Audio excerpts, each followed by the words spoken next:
Baik, selamat hadir ya teman-teman mahasiswa sekalian di mata kuliah Sistem Pemerintahan Daerah di minggu ke-14 ini. Yang mana di minggu 14 ini kita akan membicarakan terkait materi yaitu keuangan daerah. Yang mana keuangan daerah ini kan sebagai sebuah hak ya, sebagai sebuah hak dan juga kewajiban daerah yang dapat dinilai dengan uang tentunya karena kita bicara terkait keuangan serta segala sesuatu yang berupa uang dan barang yang menjadi milik daerah terkait pelaksanaan hak dan kewajiban tersebut. Di mana keuangan daerah ini kan sebagai sebuah faktor pendukung utamanya, faktor pendukung utama ataupun support system. Di dalam apa? Di dalam penyelenggaraan otonomi di daerah. Nah, materinya kita akan membicarakan terkait keuangan daerah dan apa saja indikator-indikator dari keuangan daerah ini. Tentunya kalau kita bicara terkait indikator itu kan ada sumber pendapatan daerah, kemudian ada sumber pengeluaran daerah, kemudian juga ada pemegang kekuasaan, pemegang kekuasaan pengelolaan keuangan daerah, dan tentunya ketika itu semua dikelola ada aktor ataupun ada pejabat yang mengelola keuangan daerah tersebut. Nah, itu dari sisi indikator keuangan daerah. Oke, masuk ke pendahuluan ya. Keuangan daerah itu memang pada hakikatnya itu meliputi seluruh ataupun semua hak dan kewajiban pemerintah daerah yang dapat dinilai dengan uang ya. Hak daerah itu misalkan berupa pendapatan dari pajak daerahnya, ataupun retribusi, ataupun dana transfer yang dikasih dari pusat. Nah, sedangkan kewajiban daerah itu misalkan kalau dana itu sudah ada di daerahnya, kewajiban daerah itu eh, bisa dipergunakan untuk belanja pegawai ataupun belanja infrastruktur ataupun untuk pembayaran-pembayaran lainnya. Dan dengan kata lain, semua potensi penerimaan dan juga beban pengeluaran yang bersifatnya moneter itu menjadi bagian utama dari keuangan daerah. Dan tentunya tidak hanya berhenti di situ saja ya. Faktor keuangan itu kan sebagai support system utama ya dalam pelaksanaan otonomi daerah. Artinya, tanpa didukung oleh sistem keuangan yang sehat, tanpa didukung oleh sistem keuangan yang memadai, otonomi daerah itu hanya menjadi sebuah wacana yang kosong saja. Karena ya untuk apa kalau memang daerahnya tidak mampu untuk membiayai urusan rumah tangganya sendiri. Dan oleh karena itu, kemampuan keuangan daerah kemudian bisa dapat diukur ya, dan juga tercermin di dalam APBD ataupun kemampuan keuangan daerah itu bisa dilihat dari anggaran pendapatan dan belanja daerahnya.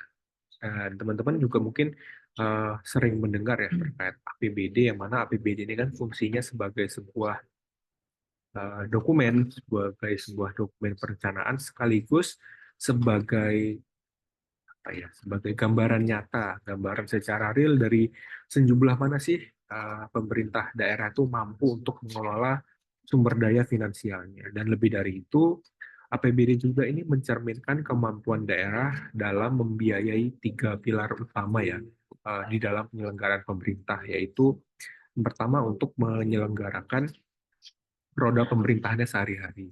Dan yang kedua di sini untuk melaksanakan pembangunan di berbagai sektor. Dan yang ketiga di sini untuk menyediakan berbagai hal pelayanan publik ataupun pelayanan-pelayanan yang memang berdampak untuk masyarakat.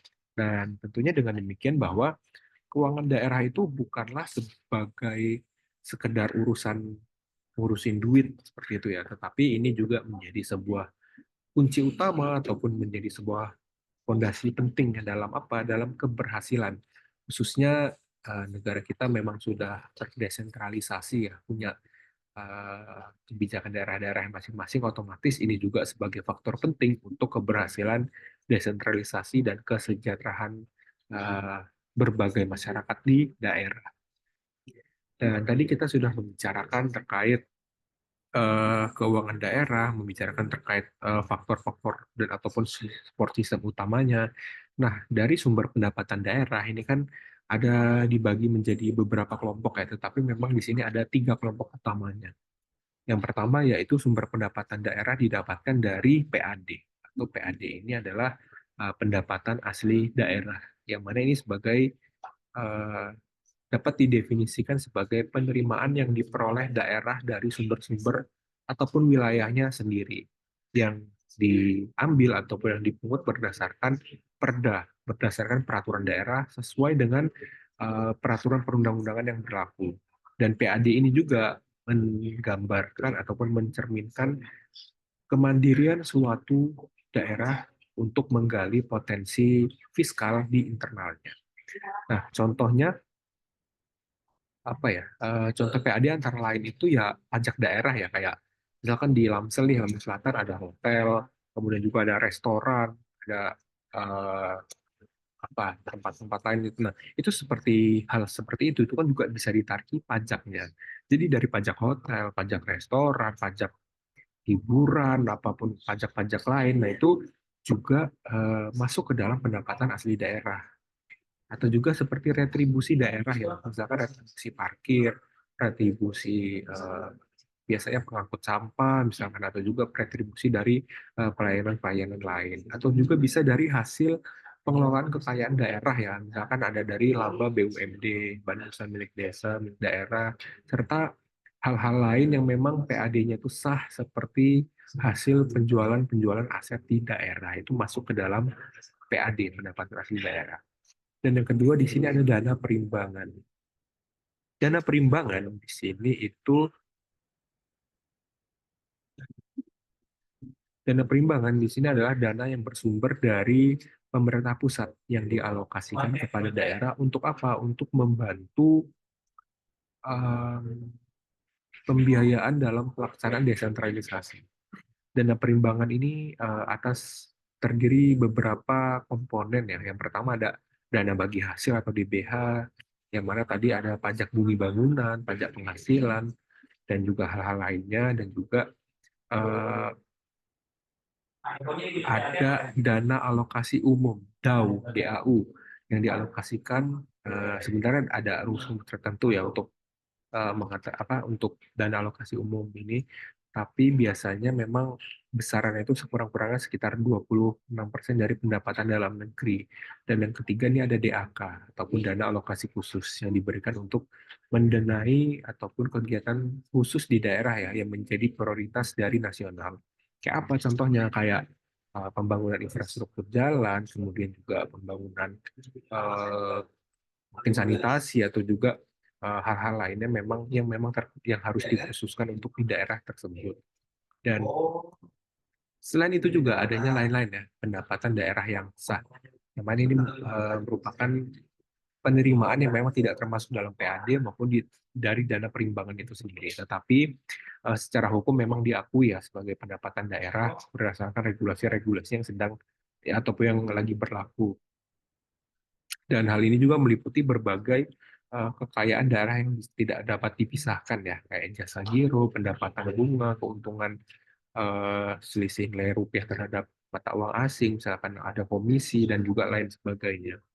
Dan ketiga sumber pendapatan tersebut ya tentunya harus harus dikelola secara sinergis, secara baik, agar apa? Agar kemampuan fiskal di daerah itu dapat memadai dan juga mendukung dalam hal pelaksanaan otonomi daerah. Dan khususnya kalau kita ada bicara terkait daerah, ini juga muara akhirnya ke siapa? Ke masyarakat, peningkatan kesejahteraan masyarakat. Oh, ini tadi ya terkait PAD ya. PAD itu adalah penerimaan dari hasil sumber wilayah sendiri yang dipungut berdasarkan peraturan daerah. Tadi contohnya pajak daerah ya, ada pajak hotel, pajak restoran, pajak eh, kalau teman-teman lihat bisa ada papan reklame itu baliho, Vidotor atau lainnya itu kalau memang dimiliki oleh Pemda itu juga larinya nanti akan ke Pemda. Kemudian juga retribusi daerah tadi ya, ada retribusi parkir dan lain sebagainya. Ya tadi ya yang seperti sudah saya jelaskan sebelumnya. Dan sekali lagi ini terkait PAD. PAD itu kita bisa melihat daerah itu apa ya? PAD itu sebenarnya mencerminkan suatu kemandirian suatu daerah dalam membiayai urusan rumah tangganya sendiri, dan juga untuk pembangunan tanpa bergantung transfer dari pusat. Jadi semakin tinggi kontribusi PAD terhadap APBD, semakin baik juga kemampuan fiskal di daerah tersebut. Nah, ini juga perlu menjadi garis bawah ya terkait PAD ini. Oh iya, tadi dana perimbangan ya, ada bagi hasil pajak, ada PBB, PPH, dan lain sebagainya. Nah, eh, oh iya, tadi ada dana alokasi umum, juga ada dana alokasi khusus yang memang dikeluarkan untuk kebutuhan khusus ya, eh, sesuai dengan prioritas-prioritas di nasional. Dan lain-lainnya pendapatan yang sah ya tadi, hasil penjualan kekayaan daerah yang tidak dapat dipisahkan dan lain sebagainya. Oke, sumber pengeluaran daerah. Nah, berdasarkan regulasi tahun 2015 terkait standar akuntansi pemerintahan ya, pengeluaran daerah itu dapat diartikan ataupun dapat didefinisikan sebagai semua pengeluaran dari rekening eh, kas umum negara ataupun daerah yang mengurangi ekuitas dana lancar dalam beberapa periode tahun anggaran yang bersangkutan ya. Jadi tidak akan diperoleh pembayarannya kembali oleh pemerintahan. Dengan kata lain bahwa setiap belanja yang dilakukan oleh pemerintah daerah yang tidak menghasilkan tagihan kembali ya, dan ini bukan termasuk pinjaman, itu termasuk dalam pengeluaran di daerah. Jadi secara umum adalah pembagian daerah itu dibagi menjadi dua kategori besar ya, yaitu belanja langsung dan juga belanja tidak langsung. Belanja langsung itu adalah belanjaan yang dianggarkan dan terkait secara langsung dengan pelaksanaan program-program SKPD ya, Satuan Kerja Perangkat Daerah. Dan belanja ini merupakan penjabaran dari kebijakan SKPD itu tadi dalam bentuk upaya untuk mengisi satu ataupun beberapa kegiatan dan menggunakan sumber daya yang tersedia ya. Sebagai contoh, belanja secara langsung ini ada di belanja pegawai misalkan, belanja pegawai untuk eh, tenaga teknis yang memang menangani kegiatan-kegiatan tertentu ataupun belanja barang dan jasa serta belanja modal ya kayak kita misalkan ada pembangunan gedung sekolah, pengadaan alat kesehatan dan lain sebagainya.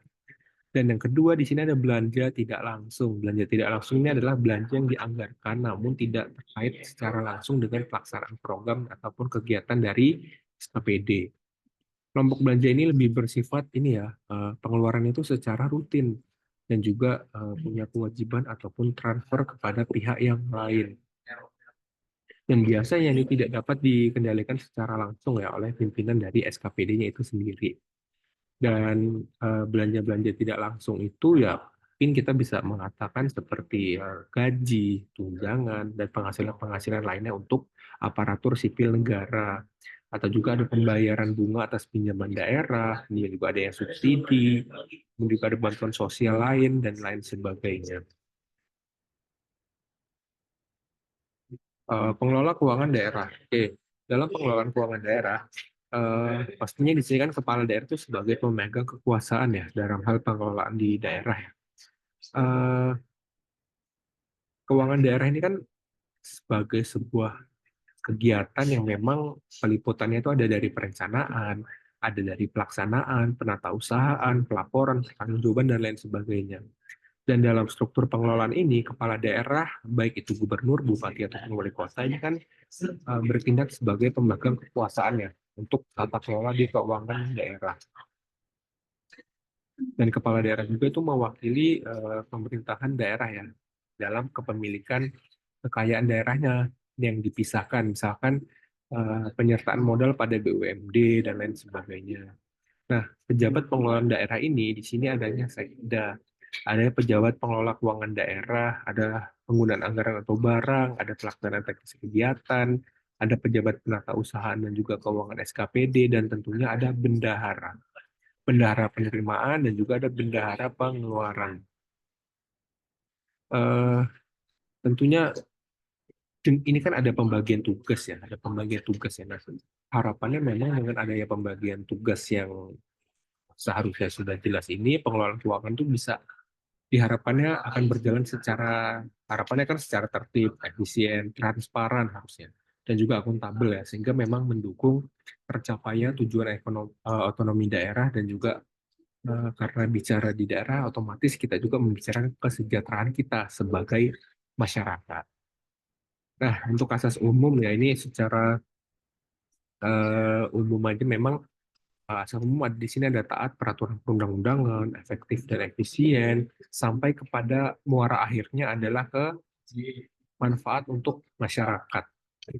Tentunya asas ini lebih menegaskan bahwa tujuan akhir dari pengelolaan keuangan daerah itu adalah untuk sebesar-besarnya untuk kepentingan masyarakat. Pemerintahan daerah itu harus mengutamakan kebutuhan masyarakat, bukan kepentingan pribadi ataupun kepentingan golongan. Jadi setiap uang yang dikeluarkan ataupun setiap rupiah yang dikeluarkan ataupun yang dibelanjakan tuh harus memberikan dampak ya, harus memberikan dampak real, dampak nyata bagi masyarakat dan juga untuk peningkatan kesejahteraan di pelayanan publik misalkan ataupun di pembangunan daerah. Dan tentunya asas ini juga menjadi sebuah sebuah payung lah dari semua asas di atas-atasnya ini, baik itu kepatutan, keadilan, tanggung jawab, transparan dan lain sebagainya, yang mana muara akhirnya nanti adalah untuk manfaatnya untuk masyarakat secara luas. Oke, ini pemegang kekuasaan ya. Pemegang kekuasaan tadi memang ada kepala daerah ya di sini. Ini sebenarnya masih sama seperti yang seperti pengelolaan ini. Jadi memang untuk hal pemegang kekuasaan terkait pengelolaan keuangan daerah itu kan ada dari kepala daerah, kemudian juga ada dari sekretaris daerahnya, yang mana sekretaris daerah ini sebagai koordinator di PKD-nya. Jadi sekda inilah yang menyusun kebijakan APBD, menyiapkan raperda, memimpin TAPD, dan juga menyusun laporan keuangan. Dan dalam hal perencanaan, ini kan juga tentunya tidak bisa serta-merta tiba-tiba ada uangnya ataupun tiba-tiba ada kegiatan, kan itu harus ada proses perencanaan terlebih dahulu ya. Perencanaan dan penganggaran keuangan daerah itu harus mengikuti hierarki dokumen yang sistematis ini ya. Dokumen yang sistematis dan juga berjenjang ya, dari tingkat nasional ke tingkat daerah. Ya otomatis hierarki ini kan untuk memastikan bahwa rencana pembangunan daerah itu harus selaras dengan prioritas dan kebijakan pembangunan nasional ya. Dan hierarki dokumen ini yang pertama ada dari RKPD. Ini mengacu kepada daerah yang dilakukan secara 1 tahun. Baru naik nanti ke RPJMD, rencana pembangunan jangka menengah daerah yang 5 tahunan. Kemudian juga ke RPJPD, ini juga khususnya di daerah ya, provinsi, yang mana perencanaan untuk 20 tahun, dan juga ada RPJMN. Ini secara garis besar ataupun secara nasional untuk 20 tahun ke depan. Jadi ini ada hierarki ya. Jadi RKPD itu mengacu kepada RPJMD, kemudian RPJMD itu mengacu kepada RPJPD, dan RPJPD ini harus mengacu kepada rancangan pembangunan jangka panjang daerah. Dan RPJPD ini mengacunya juga kepada RPJPN secara nasional. Dan pada hasil akhirnya adalah hal ini bisa disepakati menjadi peraturan daerah di APBD. Kesimpulan pada materi kuliah kita ini adalah kita bisa melihat bahwa untuk keuangan daerah itu kan ini sebagai sebuah hal utama atau sebagai sebuah kunci ya dalam kelancaran pembangunan dan juga kebijakan di daerah. Dan tanpa didukung oleh sistem keuangan yang sehat, sistem keuangan yang memadai, dan hal-hal tersebut memang kalau dikelola dengan baik, otomatis pemerintah daerah akan mampu menjalankan urusan pemerintahannya dan juga melaksanakan pembangunan-pembangunan yang harapannya memang bisa menjadi sebuah keberhasilan ya, keberhasilan otonomi daerah dan juga desentralisasi secara fiskal. Dan sumber keuangan daerah tadi kan garis besar ada di PAD ya, pendapatan hasil daerah, ada dana perimbangan dan lain-lain yang memang dilakukan secara sah. Pengelolaan keuangan daerah itu harus berdasarkan asas-asas yang tadi, dan muara akhirnya nanti untuk masyarakat yang lebih sejahtera. Dan proses-proses dalam penganggaran ataupun perencanaannya itu memang harus secara hierarkis ya, dari RPJPD, dari RKT, dari RKPD, jadi dari RKPD, RPJMD, RPJPD, dan juga RPJPN itu memang harus prosesnya sangat hierarkis ya teman-teman ya, dari perencanaan-perencanaan tersebut. Dan dengan demikian bahwa keuangan daerah itu sebenarnya bukan hanya urusan secara administratif ya kalau dilihat ya, tetapi memang ini sebagai hal yang sangat strategis untuk mewujudkan pemerintahan daerah yang baik. Untuk apa? Untuk pembangunan yang berkelanjutan, kemudian juga untuk pelayanan publik yang harapannya akan lebih bagus, akan prima bagi apa? Bagi seluruh masyarakat di daerah, khususnya ya kita ya sebagai masyarakat yang memang sangat merasakan hal-hal yang dibuat oleh pemerintah ini untuk kita. Dan demikian rekan-rekan mahasiswa, materi kita pada hari ini. Kalau memang ada yang ingin ditanyakan, silakan kita bisa berdiskusi di Adlink ya teman-teman ya. Mungkin sekian saya sampaikan. Terima kasih.